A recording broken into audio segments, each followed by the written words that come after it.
लिया, हमारे प्रधान जी ने भी कर लिया और आपके सामने स्थिति।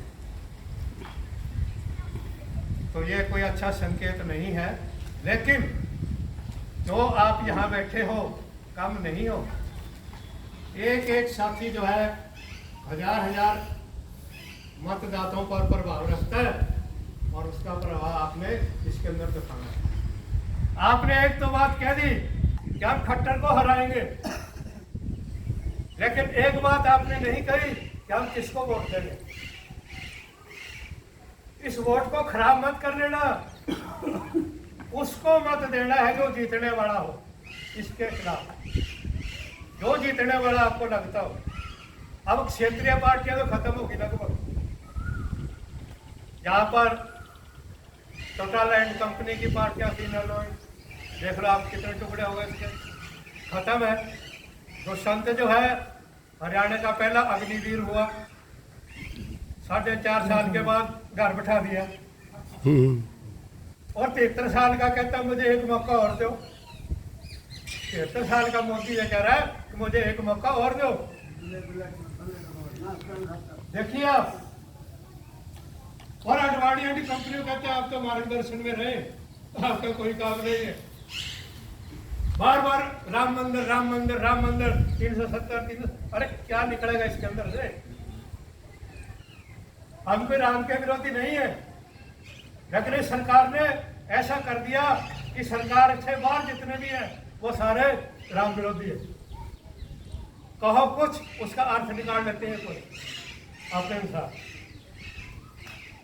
साथियों, जैसा कि मैंने अभी कहा था, अब आया ऊंट पहाड़ के नीचे। वोट से ज्यादा इनको किसी की कोई गर्ज नहीं है, तो वोट शामिल कर देनी है। अब ये अपने आप ही कह रहे 10 की 10, बीजेपी 10 की 10, वो 400 पार नहीं बकारी करते हैं ये लोग। अंधभक्त कहते हाँ जी पक्की बात है, आप तो 400 कह रहे हो, ये तो 500 के करीब पहुंच जाएगी। ऐसी स्थिति बनी हुई है। तो परिणाम चाहे कुछ भी हो, लेकिन आपने अपनी करनी में कसर नहीं छोड़नी। अब आपके पास सुनहरी मौका है और इसका आप पूरा लाभ उठाएं। और अब आप एक बात और देखिए, एक बहुत बढ़िया नेता हो और वो कभी हारता ना हो, बहुत बढ़िया नेता और कभी हारता ना हो, तो ये लोग क्या करते हैं, किसी एक्टर को जाकर वहां खड़ा कर देते हैं। जैसा हिमाचल में आप देख रहे हो, कंगना रनौत चुलबुल है, ठुमके मारती है और लोगों को हाँ हाँ बहुत बढ़िया है, बहुत बढ़िया। और विक्रमादित्य उसके खिलाफ कांग्रेस का बहुत बढ़िया लीडर, और उसकी जड़ पाड़ने के लिए खड़ी कर दी, वह ताली बजाती है। और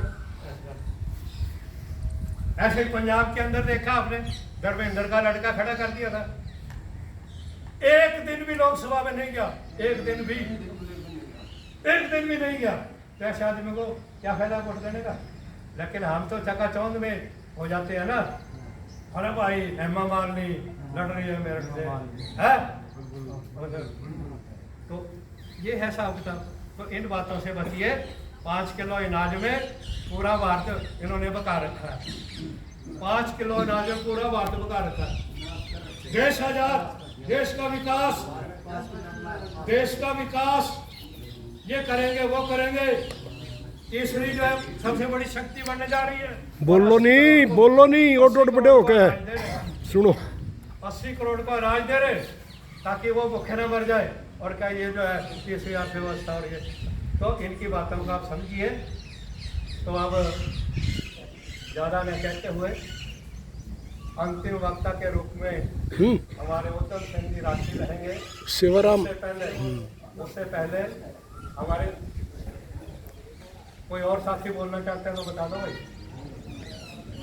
कोई और साथी बोलना चाहते हैं तो बता दो। शिवराम जी ने बुलवा दो। और सर्व कर्मचारी संघ ब्लॉक प्रधान अंकित राणा जी और रिटायर्ड कर्मचारी संघ के सभी पदाधिकारी व बहादुर साथी। साथियों, ये जो